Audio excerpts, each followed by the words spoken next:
Gurudevaya Namaha. We'll chant some previous names of Gurudev and add one more tonight. Om Jivan Muktaya Namaha. Om Jivan Muktaya Namaha. Om Jirna Mandirodharakaya Namaha. Om Jirna Mandirodharakaya Namaha. Om Tapovana Shishyaya Namaha. Om Tapovana Shishyaya Namaha. Om Tapasvine Namaha. Om Tapasvine Namaha. Om Tapanashanaya Namaha. Om Tapanashanaya Namaha. Om Tirthasvarupaya Namaha. Om Tirthasvarupaya Namaha. Om Tejasvine Namaha. Om Tejasvine Namaha. Om Dehatitaya Namaha.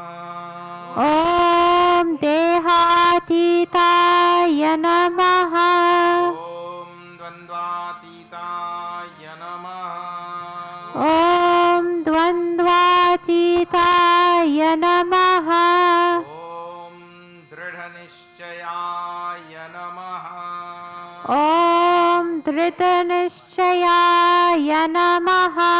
Om Dharma Samsthapakaya Namaha. Om Dharma Samstapakaya Namaha. Om Dhimate Namaha. Om Dhimate Namaha. Om Dhiraya Namaha. Om Dhiraya Namaha. Om Dhiraya Namaha. Om Dhiraya Namaha.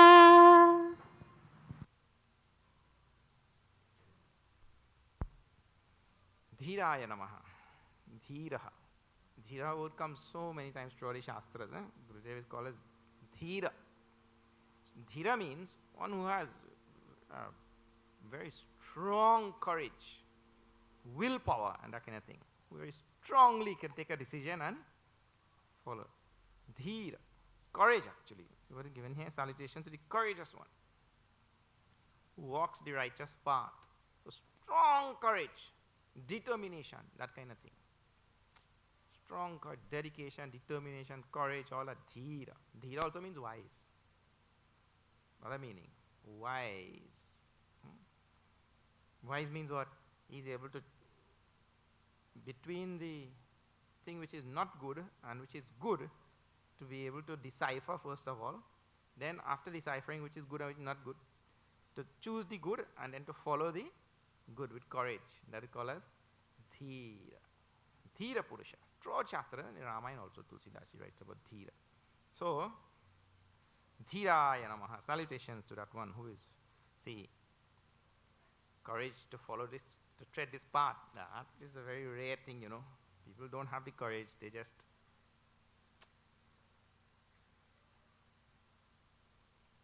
follow what they could follow. That's what people say.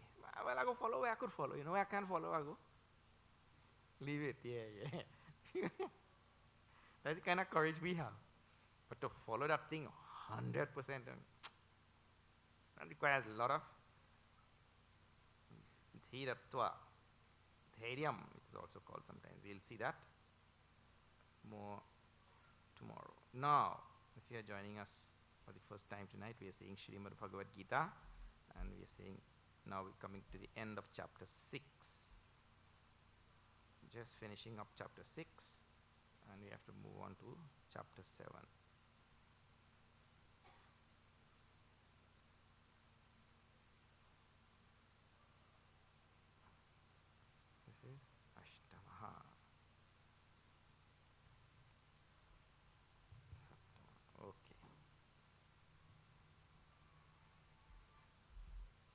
Arjuna's question at the end of chapter 6 was, it's a very simple question, though he takes 3 verses just to ask one little question,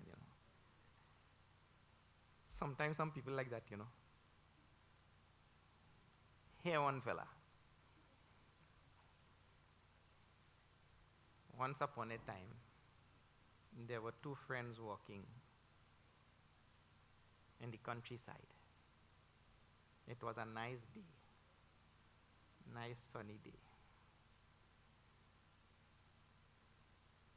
And the grass was very green, and the atmosphere was very pleasant.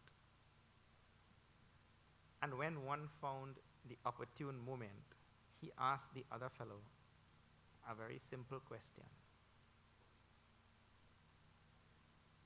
What was the question? What is the invention man has made to see through walls? That is the question. What is the invention man has made to see through walls? What is the relevance of it? It was a nice day, and green grass, and atmosphere was nice, and you see opportune moment, and all kind of stupidness like that. But just ask the question, what is the invention man has made to see through? You could get to the point? You just have to say, one fellow asked another fellow, what is the invention man has made to see through? What? All the other thing is irrelevant to the question, isn't it? Some people ask questions like that. Just get to the point. Arjuna takes 3 verses to ask one question. What is the question? If I die, I have faith, I go to satsang and I have belief in Shastras and God and all that kind of thing. But if I die without getting moksha, then what will happen to me? Bas? That is the question. Bhagavan says that person will go to, yesterday we saw all this, he will go to some worlds where he'll enjoy all the results of all his good deeds, all what good things he has done, he'll enjoy that thing. Then, Shuchinam Shrimatam Gehe, then he'll go to the house of pious people, or Shrimatam means prosperous, rich people. He'll be born in that kind of house. Then, so now see, it all depends on how intense my spirituality was in previous lives. Or Yoginam, he says also, he may even go to the house of Athva Yoginam eva kule bhavati. He goes to the house of some yogi. If his spirituality was very intense, he goes to some yogi house. And then,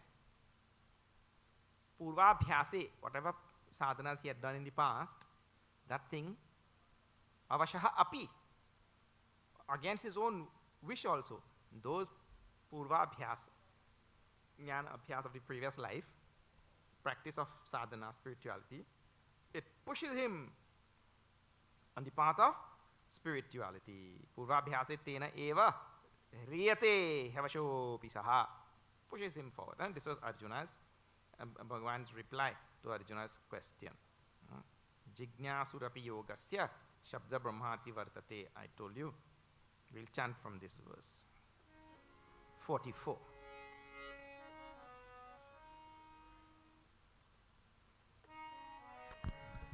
Shri Krishna Sharanam Mama. Shri Krishna Sharanam Mama. Shri Krishna Sharanam Mama. Shri Krishna Sharanam Mama.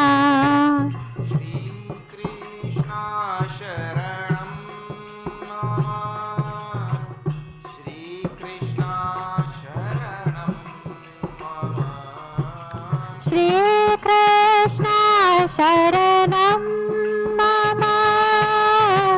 Shri Krishna Sharanam Mama. Shri Krishna Sharanam Mama. Shri Krishna Sharanam Mama. Shri Krishna शरणं मम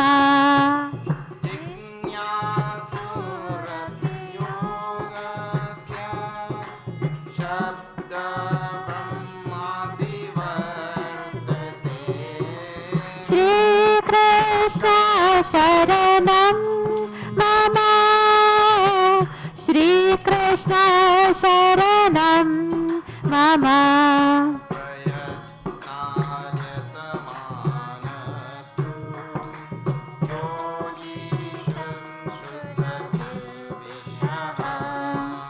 श्रीकृष्ण शरणं मम श्रीकृष्ण शरणं मम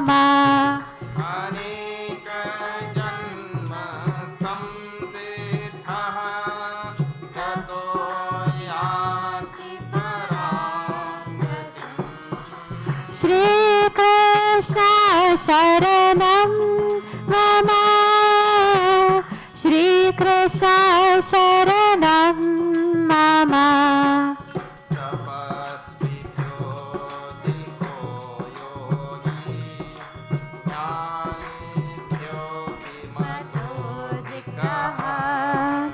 श्रीकृष्ण शरणं मम श्रीकृष्ण शरणं मम श्रीकृष्ण शरणं मम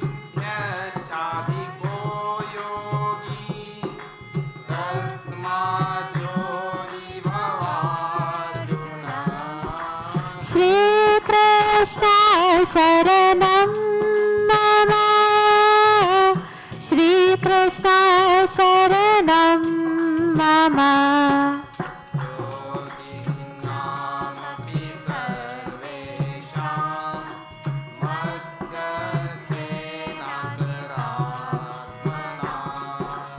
श्रीकृष्ण शरणं मम श्रीकृष्ण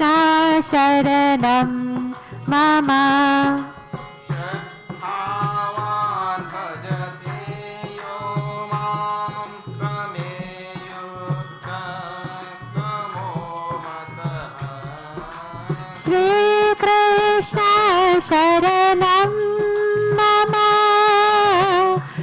श्रीकृष्ण शरणं मम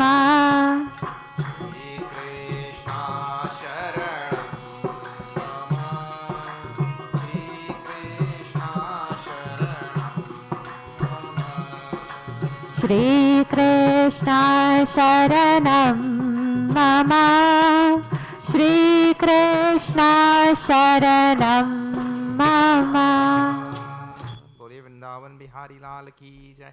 Remember what the topic is going on here. They call it Dhyana Yoga. This chapter is called Dhyana Yoga. I told you that those who are not here, I hope you are listening on radio. See, when you come one day in between, well, you are here nothing forward and you are here nothing backward, so you lost like a butt in the daytime. The good thing to follow the whole thing. Peace. Peace. That is why most people are confused about spirituality. Because we only hear peace, peace. But when you hear peace, peace, that is why we have a proper 2-year residential Vedanta course. Yeah? And only the person who comes to that thing and learns properly is qualified to teach. Yeah. You hear peace, peace, scraps and bits, pick up. Do you like a bird? Pick up a grain here, pick up a grain there. Then if you like a bird and pick up like that, you have bird brain. You're supposed to come and learn that thing properly. And you know one more thing about this listening, right? See, I tell you something. In our Hinduism, we have something called a Shad Darshan. Shad Darshan means 6 philosophical traditions. 6, and all of them have branches and sub-branches, right? So one branch will teach, like for example, Advaita and different variations of Advaita. One will teach Dvaita and different variations of Dvaita. One will teach Vishishta Advaita and variations of that. No. When you come here and you listen to a little scrap and bit, and then you go to another tradition there, what do you call that? Dvaita tradition, and you listen to scrap and bit there, and then you go to Vishishta Dvaita, listen to scrap and bit there, and because they are different strands, right? And they teach different things. Well, when you finish, what you have in your head, real Pakka Trinidadian Kalalu. And from that Kalalu now, you can make head no tail. And many of the things are contradictory also. I am not saying any of them is wrong. I am saying many of them are contradictory. That doesn't mean to say that they are wrong. This is a simple thing also you have to understand. Look, if you see now on YouTube and you see on the internet and you see on the different places, they have different types of mathematics. So they have Vedic mathematics and Japanese mathematics and Chinese mathematics and this Western mathematics we have here, right? And when they teach you to divide something, right? 25 into 9,045. When you have to divide 25 into 9,045, they make me write this 25 on this side, and then you put something like that, upside down L, right?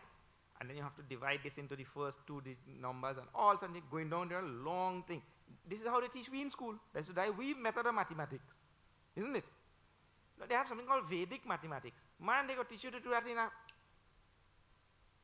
You have to put no upside down L and thing. Aage L, piche L. Like when you're learning to drive, L in front of the car, L behind the car. You have to put nothing. Vedic mathematics, you know how to divide that. But both of them will end up with the same answer. In the very same way, we have all our Shabdarshan, 6 philosophical traditions with branches and sub-branches and all that kind of thing. In the teaching, there will be contradictory things. But the journey will take everybody in the same place. You follow whichever journey it is. Like, for example, there we go in Rio Claro. We had Duchi Satsang in Rio Claro area, right? Some people pass through Gankuwa. Some people pass through Princess Town. We pass in different road and that kind of thing. So at one point, we going east, them going south. But we end up in the same place. Like that. So here also, Bhagwan is now talking about Dhyana Yoga, the yoga of meditation. And if you missed out some of the days and all, it will be, I think, more or less confusing and all that. But I'm trying to make it in such a way that it doesn't confuse you. Second thing in that, why I made this statement is, you try to follow all the days. If you cannot come to the temple, at least listen on the radio so that you don't get confused.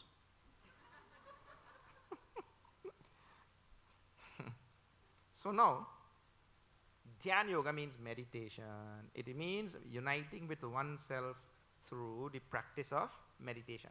And I told there are preparatory things to meditation, but really speaking, meditation definition is just a state of being. It's not something that you could do. You can be. You already are. What you go be? You already are. Like if I tell you be a human being, well, you're already a human being. Where you go be a human being? So you already are Satchit Ananda. It's just a matter of coming to realize that. This is Advaita Vedanta. And through this yoga of meditation, one will reach that state. Okay. Or realize that state, which is even a more exact statement. Now, Bhagavan is talking about that topic, and at the end here, after that topic is finished and all, Arjuna is asking, Prabhu, what if this person doesn't reach that state? What will happen? Well, I just told you, he'll be born in the appropriate place that suits his degree of spiritual evolution of the previous birth. He'll be born, and he continues. Nahi kalyana krit kaschit durgatim tata gacchati. This was the first reply Bhagavan gave, and then all these explanation. any good action you put on this path, any good effort you put on this path, never goes to lost, to waste. So he says, by being born in these houses of yogis or being born in the house of pious people and all that, he continues his journey. And depending on how intense his spirituality was in the previous lives, prayatnat yatamanastu yatamanaha, that one who was striving, yogi samshuddha kilbishaha, over a long aneka janma samsiddhaha tato yati param gatim. After many births of this practice and many births of sadhana, that yogi becomes free from all sins and all limitations. And then what? Yati param gatim. He goes to the supreme state. Therefore, my dear Arjuna, yogi bhava, you become a yogi. It means you unite with yourself. So you will go to the supreme state. You will reach the supreme state. That's in the next verse. He says, tapasvi vyodhiko, the yogi. Yogi supersedes the tapasvi. Yogi is one who has united with himself. I told you that in the previous day. I explained this. Yogi is one who has united with himself. And then but I am one person, how I will unite with myself? I explained all of that also. One person to unite with himself, this means he is one person, he will be sitting here, but his mind will be somewhere else. That is one way to understand. So he has to bring his mind and merge it with himself. The other way to understand that is, I am one thing, but I am taking myself to be something else. So I have to unite with myself then. Take myself to be what I am, not something else. I take myself to be this body, mind and intellect. I am not body, mind and intellect. That you know, na? Mano buddhya hankar chitta ninaham na cha shrotra jihve na cha ghran netre na cha vyoma bhumir na tejo na vayu Chidanandarupaha Shivoham Shivoham Chidanandarupaha Shivoham Shivoham. How the verse we sing so many times, you know? This is what we mean to say. We have to unite with ourselves. How? Because I am not the body, not the mind, not the manobuddhya ahankara chittani naham. I am not the mind, the intellect, the ego. Means ahankar. I am not the memory. I am not any of these things. Not this body, not the 5 elements. Nacha vyoma bhume na tejana vayuhu. The 5 elements will make up this body. So I am not this body, not the 5 elements. But I take myself to be this body. And immediately we define ourselves. I tall, I short, I fat, I thin, I dark, I fair. That is what the Atma have tall and short and fat and thing or what? There is no such description of Atma. Huh? You ever hear anybody say, my Atma fat? My Atma skinny. Huh? Maga. Who Atma? Who ever described like that? It's body we describing. I see in all media, newspaper, everywhere, all human dealings, you will see, this is the way we define ourselves. Identity. Our identity is body identity, isn't it? So fingerprint. Now, I don't know, kind of eye, what is retina? Touch. All kind of identity. One fellow gone in the bank to take out money. So the teller tell him, he says, sir, identify yourself. I mean, you have to carry some ID card, isn't it? He take out a mirror and he say, yeah, it's me. He wants to identify himself. He identify himself. So, we identify ourselves based solely on this body. So, yogi means one who has united with himself, means one who has realize his true nature. I'm not this body. I've been taking myself to be something other than I am. So I really have to come home and identify myself as Satchit Anand. See, that's what the verse is saying. That's why we have all of these nice verses in Shastras and all. So he says, Tapasvibhyo dhiko yogi. Tapasvi, yogi adhik. Tapasvibhyaha adhikaha yogi. Yogi supersedes the tapasvi. It means I have to merge with myself. Then I will supersede the tapasvi also. If only, some people get, why Bhagavan is saying this, some people like to do tapas only. He want to be no yogi and thing. He loved doing tapas. Stand up on one foot, like a crane.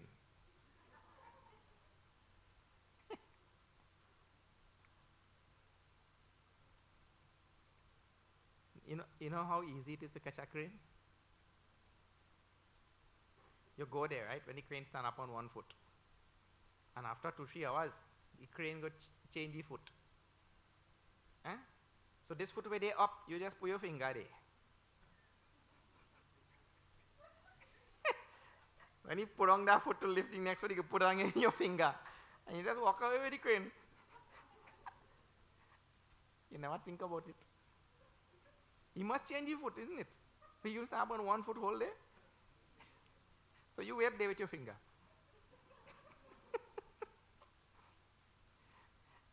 Anyway. So, he liked to do tapas. So Bhagavan said, a yogi supersedes a tapasvi. Because tapasvi is engaged in all of this, it means to say I have to use the tapas to reach the state of a yogi. Not to reach the state only of tapasvi, doing tapas. Tapas is meant for a purpose. Tapasvibhyo dhiko yogi, jnanibhyopi mataha adhikaha. The yogi supersedes even the jnani. Jnani means one who has collected all knowledge. He has this knowledge, here the jnani means that. This knowledge, that knowledge, he has knowledge about all kind of things, but he has not united with himself. Yogi is the one who has united with himself. Karmibhyascha adhikaha yogi. Yogi supersedes the karma kandi also. The one who is engaged in all rituals and all. Yogi supersedes, surpasses even the one who is engaged in all rituals and all. Tasmat, O Arjuna, yogi bhava. You become a yogi. Yogi bhava Arjuna, O Arjuna, become a yogi. Yoginam api sarvesham madgatena antaratmana. Now in this last verse, I'll tell you something. I told in beginning also, but for those who are missed out, let me tell.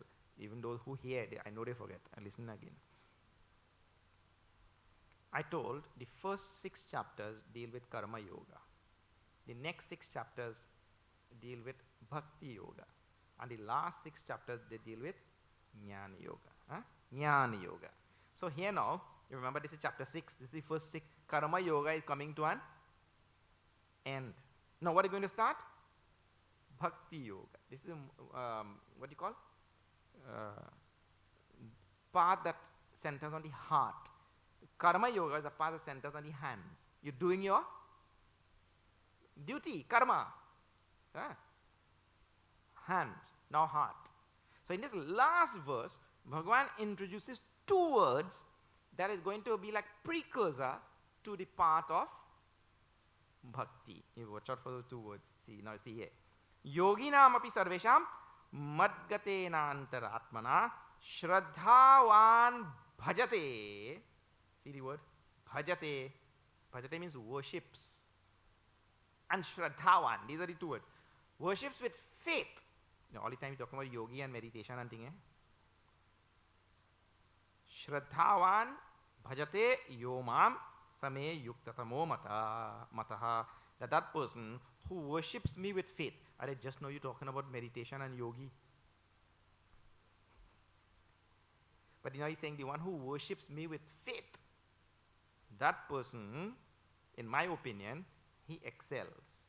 So you could see the topic change. The topic change now. Now we're going to go into bhakti yoga. Why? Because this path of karma yoga and purification of the mind through karma yoga and then sitting in meditation and realizing the self, right? that path may not appeal to everybody. Everybody might not be capable of doing that. There are many people who like bhakti yoga, singing and worship and chanting and all that kind of thing, right? And dancing. Some people like to dance too. That is fine. It has to be sattvic dance, eh? Not this tamasic thing that you see on the street in February every year. That's pure tamas. Pure tamas. That is taking the whole nation down. In this same Gita we will see later on. When we die in a tamasic state, it's hell straight, you know. Patal, narak. When you die in a tamasic state, it's straight patal. We're supposed to die in a sattvic state. So sattvic dance. So bhakti has all of these things. So shraddha and devotion, faith and devotion. Those two words are now introduced. That person, he says, supersedes. And with that he brings the 6th chapter to a end. Yoginam api sarvesham madgatena antaratmana. Madgatena antaratmana. That person, that yogi, he comes to me by the subjugation of his own self, antaratmana. But after saying that now, in the last line he introduces bhakti. Om tat saditi Shrimad Bhagavad Gita su Upanishadsu Brahma Vidyayam Yoga Shastra Shri Krishna Arjuna Samvade Atma Sanyama Yogo Nama Shashtodhyaya. This is the 6th chapter, which is entitled Atma Samyama Yoga. Atma Samyama Yoga means what?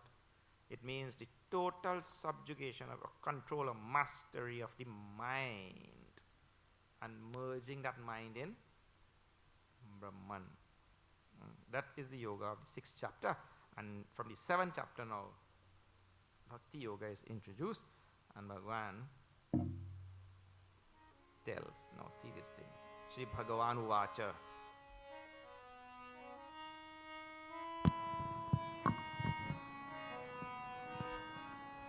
Shri Krishna Sharanam Mama. Shri Krishna Sharanam Mama. Shri Krishna Sharanam Mama. Shri Krishna Sharanam Mama. Maya Saktamana Partha Yogam Yunjamadashrayah. Shri Krishna Sharanam Mama. Shri Krishna Sharanam Mama. Asamshayam samagram mam yathajnasya sita trino. Shri Krishna Sharanam Mama. Shri Krishna Sharanam Mama.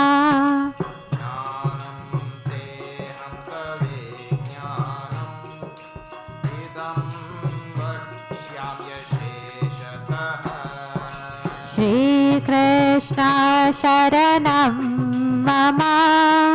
Shri Krishna Sharanam Mama. Yajñātvā neha bhūyonyat ñātavyam avasheshyate. Shri Krishna Sharanam Mama. Shri Krishna Sharanam Mama.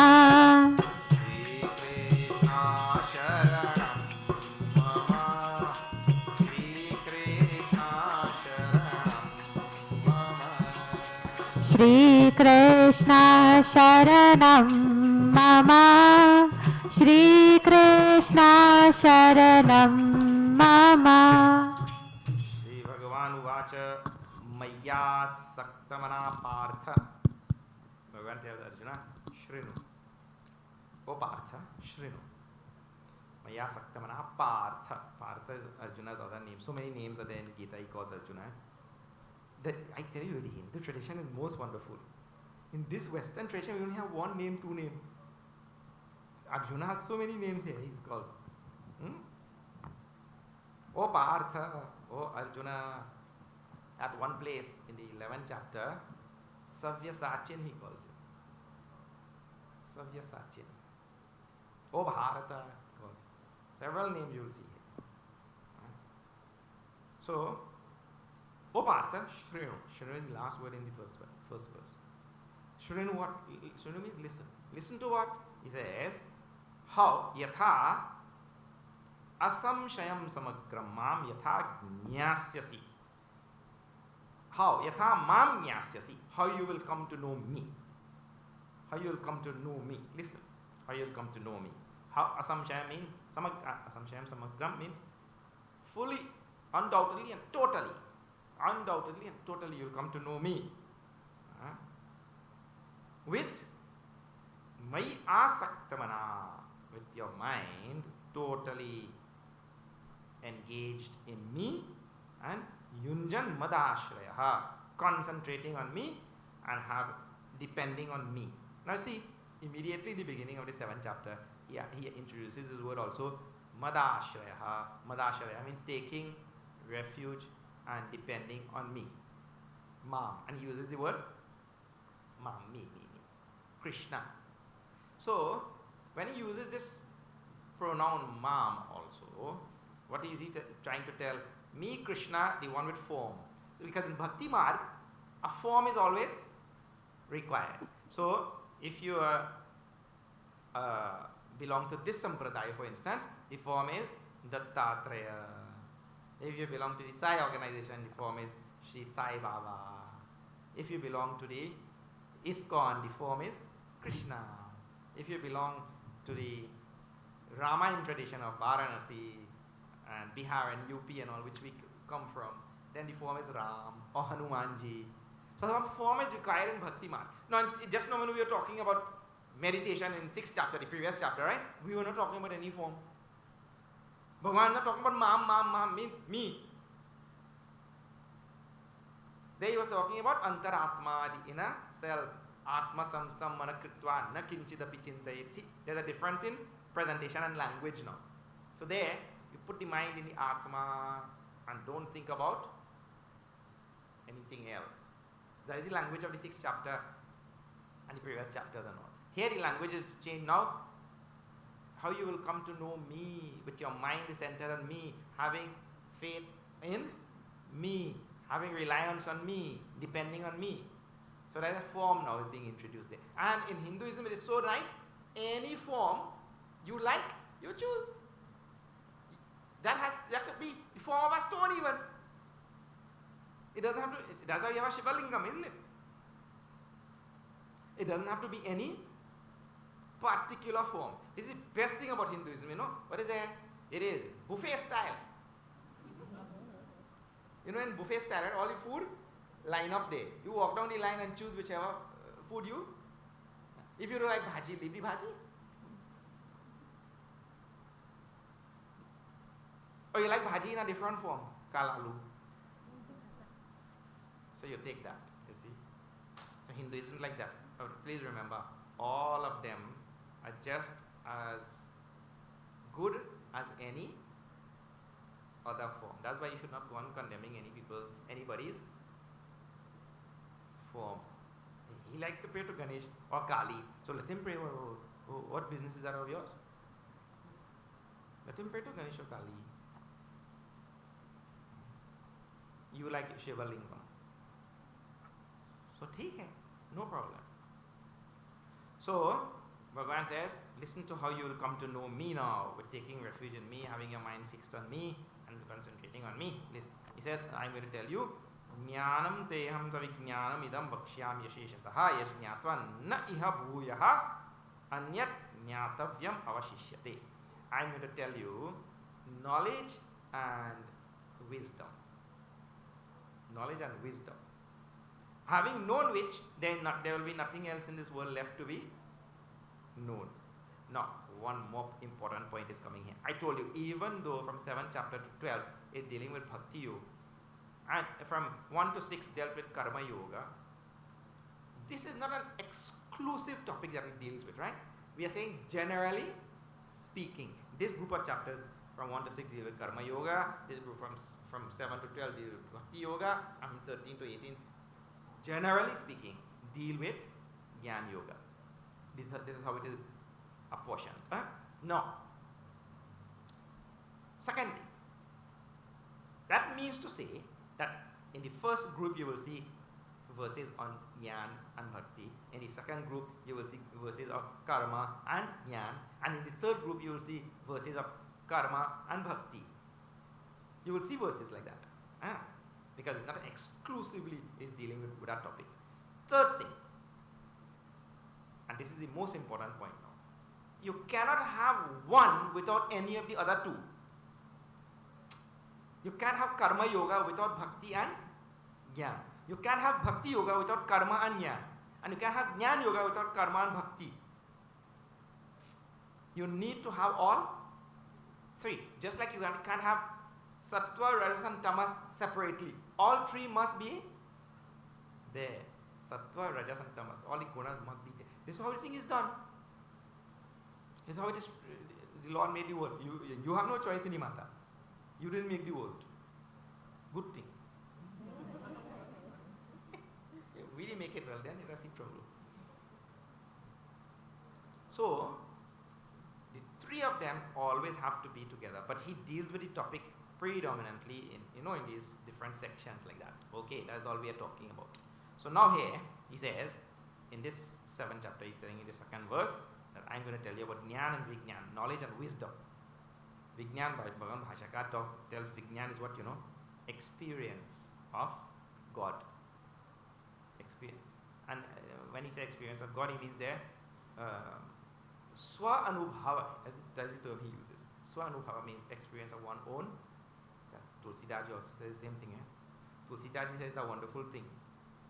That a person who comes to realize God really comes to realize himself. This is Tulsidaji's words.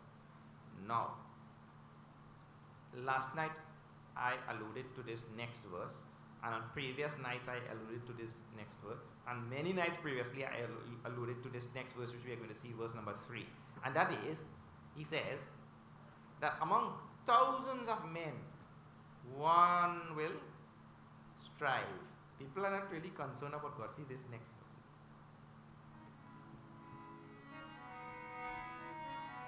Very famous verse it is. Shri Krishna Sharanam Mama. Shri Krishna Sharanam Mama. Shri Krishna Sharanam Mama. Shri Krishna Sharanam Mama.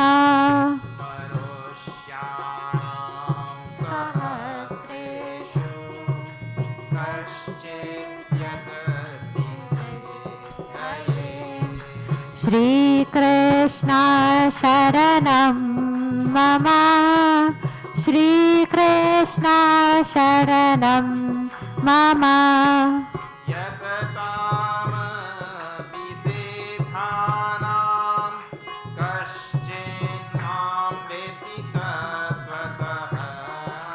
Shri Krishna Sharanam Mama.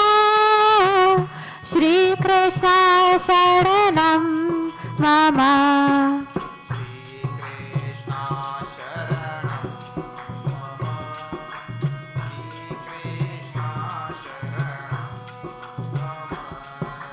Shri Krishna Sharanam Mama. Shri Krishna Sharanam Mama. See the literal meaning of translation of this verse. Manushyanam sahasreshu, among thousands of men. Among thousands and thousands. So this is sahasra, means 1,000, and this is given in plural. Among thousands of men means human beings.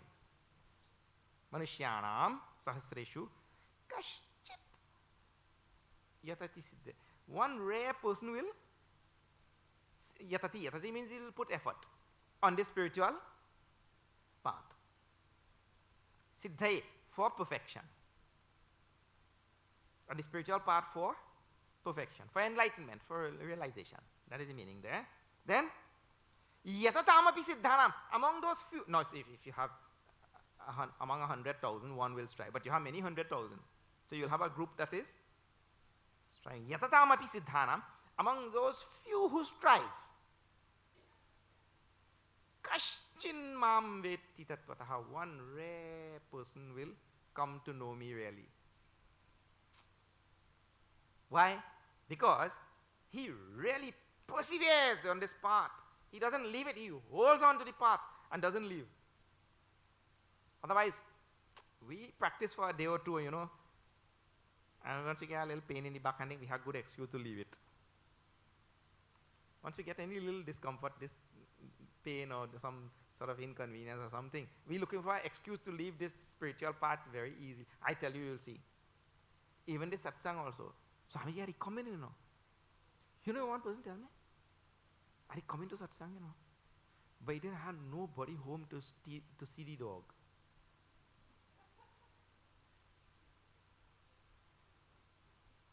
The dog alone the home. So I didn't come. What an excuse. And many times I've heard also, I hear all kind of excuse on this path. Some people say they didn't have nobody home to see the house. Yeah. Well, grandchildren is the worst. They always have to see some grandchildren. They got into a second round of sansar to see grandchildren. So the grandchildren keep them from satsang. On this spiritual path, so easy. Yoga Vrashto Vijayate. Yoga Vrashta we saw in second chapter. Yoga Vrashta means, here, 6th chapter also. Yoga Vrashta means one who falls from the path, leaves the path, all kind of thing like that, whatever it is. Yoga Vrashta. And it looks for the easiest excuse. And I have met really nice, wonderful sadhakas also who tell me, Swamiji, you see me and them grandchildren, I want no part of them, Let them Moran Farah bring them up there. They self. I bring up them now. Let them Moran Farah bring up them themselves. That is how it's supposed to be according to Shastra. Vanaprastha means after this life, Vanaprastha means I'm supposed to leave all of these worldly things. Now my life is only supposed to be sadhana and seva. So, among thousands, one will strive. Among the small group that strive, one will reach. Because on that striving, all sorts of obstacles come and easily this person gone. On that side. I'll give you a wonderful example of that trip in India. That was so good. I have 49 people with me. And we're going to see Devi Ma, Jwalamukhi.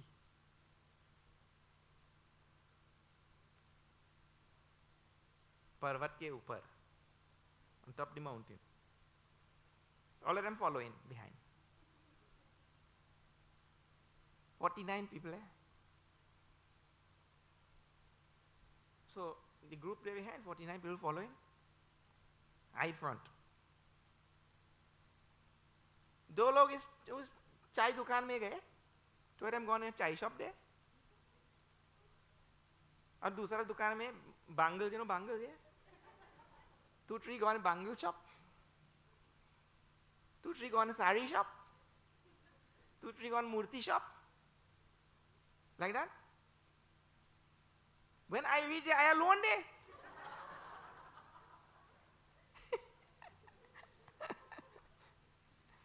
All man gone in different shop. Then later on, what happened? Swamiji, we foot a little tired, Foot little tired. But foot are tired to go on, shop. And hop. From shop to shop. So, the goal is Jwalamukhi. But on the path, what happened?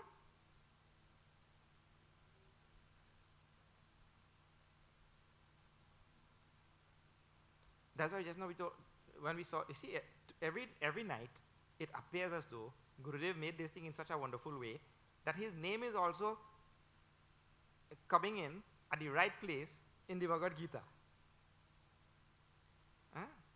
Dhiraya namaha. Dhiratvam we saw just now, na? One who has courage. I taking this path, man, with real courage. No, nothing is going to pull me out. Manusyanam sahasra. Now see, one more thing. People say, but Bhagavan discouraged you from the beginning. He done discourage you already. Because he say only one go reach. And I don't know that I know me. People say I don't know that I not. If only one go reach, then why try then? So it appears as though Bhagavan done discourage you from the beginning itself. So if you interpret like that, that means Bhagavan is discouraging you. You discouraging yourself. Because that is your interpretation. Bhagavan just, in Trinidad language you have something, called make your back strong. Have you heard that thing? Make your back strong means to say, you better prepare yourself for this long journey, which is demanding. And last night I told you also, don't think you come in here, it's a piece of cake. Is that the English phrase? No, man, that's like taking candy from a baby. Don't think it's anything easy like this. Such weakling will fall on the first day itself. If you come in with that attitude. You have to come with an attitude. What? Do or die. I will take the bull by the horn.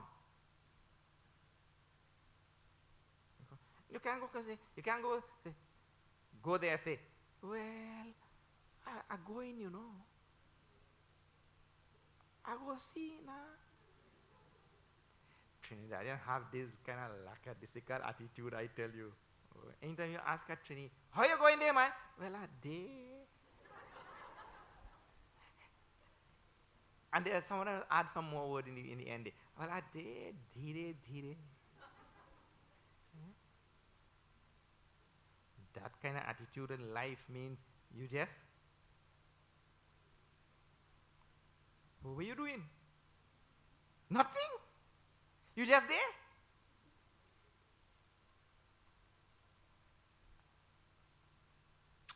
You're supposed to have a zest. We're saying there, man, you just tell me what to do. A great zest and enthusiasm in life. Get up and go with energy and this and that. Because the Upanishad said, weak person are reaching no God, Na ayam atma bala hinena. Bala hinena means bala hina, one who weak. Bala hin means devoid of bala. Bala means strength. Na ayam atma bala hinena labhya. He'll never reach atma. You can't take it up like that. Well, I'm going there, we go see, Let me hear what our Swami is saying. See if he's making sense or not.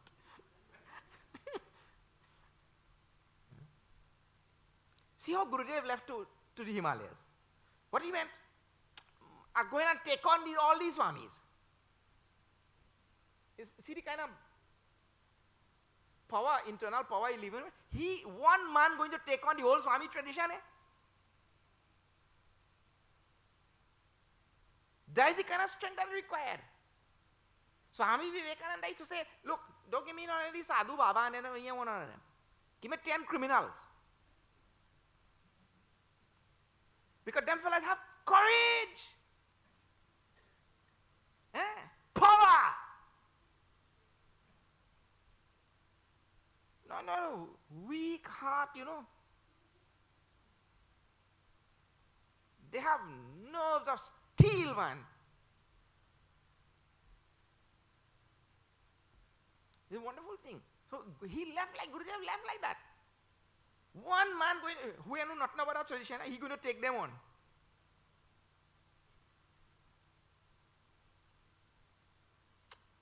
So this kind of power you have to take the spiritual path with. weaky and all, dhulmul come. You walk in like you're stagaina already and you are drink nothing.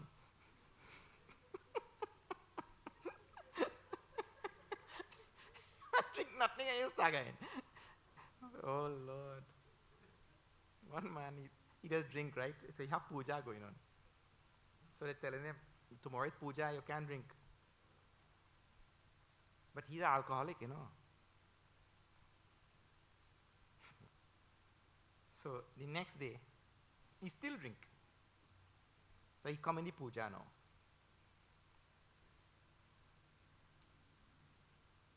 So they tell him, well, they see that they know he drink, But he trying to tell him, here drink. Here. Man, a zinc, a zeus, and I guess zonk.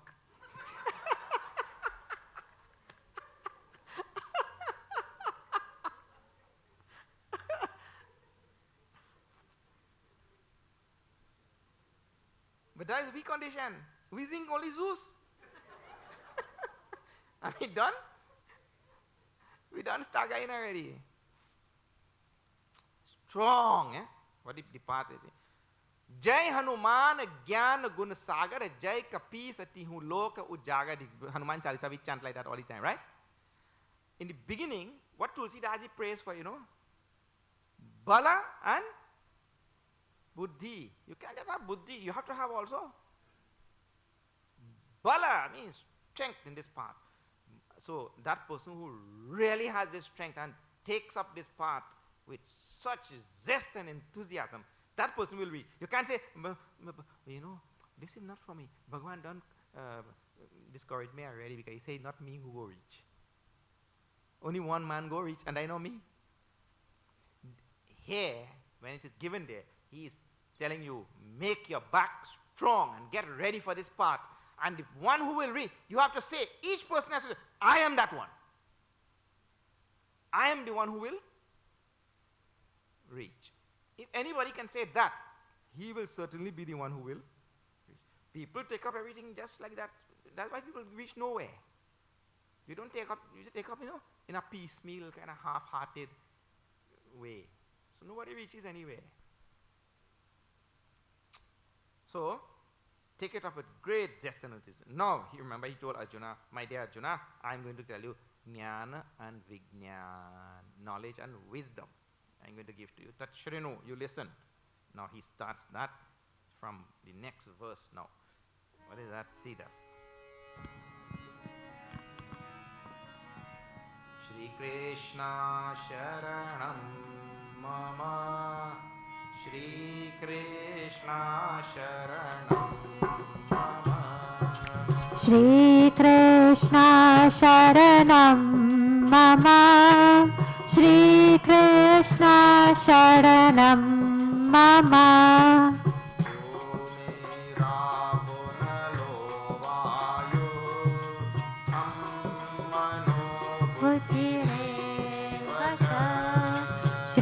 Shri Krishna Sharanam Mama Shri Krishna Sharanam Mama Shri Krishna Sharanam Mama Shri Krishna Sharanam Mama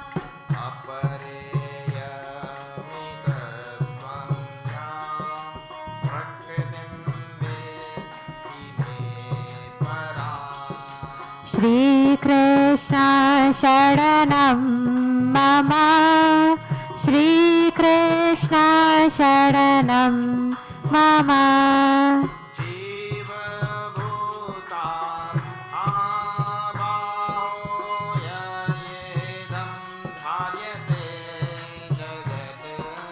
Shri Krishna Sharanam Mama Shri Krishna Sharanam Mama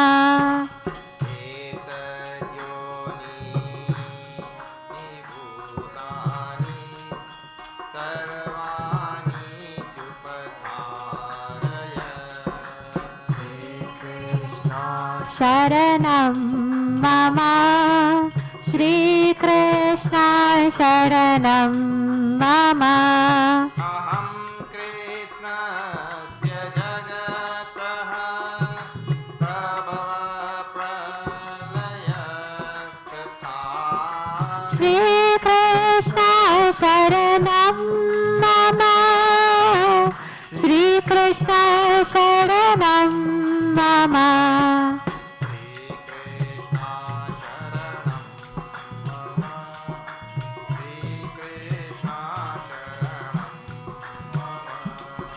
Shri Krishna शरणं मम श्री कृष्ण शरणं मम Vrindavan Bihari Lal ki jai.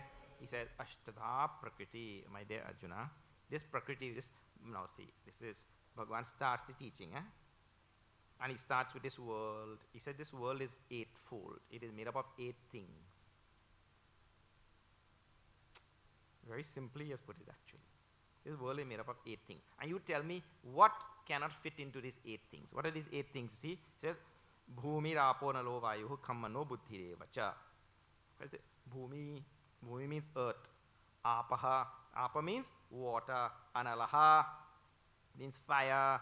Vayu means wind. And kam means space. Space, air, fire, water and earth. Right? These 5 things. Then manaha, mind, buddhi, intellect, and ahankar, ego. These 8. 5 plus 3. Mind, intellect, and ego. These are the things that make up this manifested world which we see in front of us. All things will fit into this. Because anything you can count, anything is made up of space, air, fire, water, and earth. This one will not have ahankar and mind and buddhi and all. But it will have the other 5. You see? So, he said this is called as Ashtadha Prakriti. The 8-fold Prakriti, means the nature, the world, the universe which we see in front of us. It is 8-fold. Then he says, Aparaya, Apara Iyam Itaha to Anyam Prakriti Vidhi me Param. But you please know, this world which you see is my lower Prakriti. I have a higher Prakriti also. So what you are seeing in front of you here is my lower Prakriti, made up of space, air, fire, water, and earth, and all of these things. And that higher Prakriti is Jiva Bhuta Mahabaho Yayedam Dharite Jagat. It has become the Jiva who is living inside. My higher Prakriti has become the Jiva. Means the Ishvara himself has become the Jiva and is living inside this body. And he is also upholding the whole universe. So there is a lower Prakriti which you can see, and there is a higher Prakriti of Bhagavan which you cannot see. Means lower nature and higher nature, yes. Para and apara. Para means higher, apara means lower. So he uses those words. In other words, there are 2 aspects to God. One is a visible aspect, and one is a invisible aspect of God. And both are just as good, just as important. Don't think that one better than one and all that kind of thing. Just in the visible aspect, if you're worshipping this thing as God, right? You can't just worship it as a pot.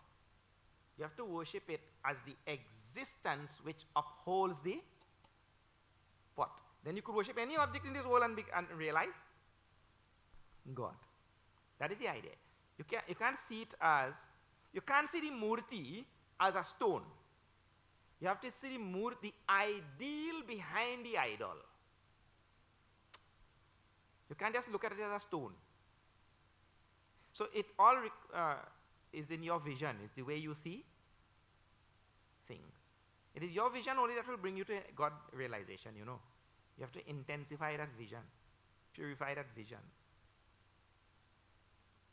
So, he says, there's my higher nature and there's my lower nature. What you can see in front of you is my higher nature. my lower nature. My higher nature is that Paramatma, the supreme reality, which has become the Jiva. Jiva Bhutam, O Mahabaho Yedam Dharite Jagat, which also upholds the entire universe. Higher and lower nature of Bhagwan means visible and invisible, if you want to say those words. Etad yonini bhutani sarvani iti upadharaya aham krishnasya jagataha. That we'll see tomorrow. Is a very nice topic that comes here. Now, what the topic that is going to be here is the all-pervasiveness of God. And in Bhakti Marg, this is the most important thing. Only when, you see, a bhakta, he cannot say, I love Bhagwan, but I don't love these people, those people, those people. He cannot say like that. What type of bhakta he is? Because Bhagwan is in everybody. Bhagwan is there everywhere. You can't say, I love Bhagwan, but I don't like these people. He's no bhakta. He's a, what do you call, false bhakta. False. In Hindi, they have some words for that, no. False bhakta.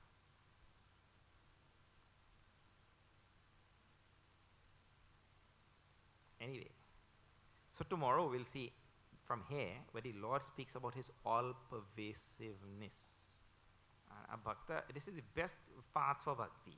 All right. Now,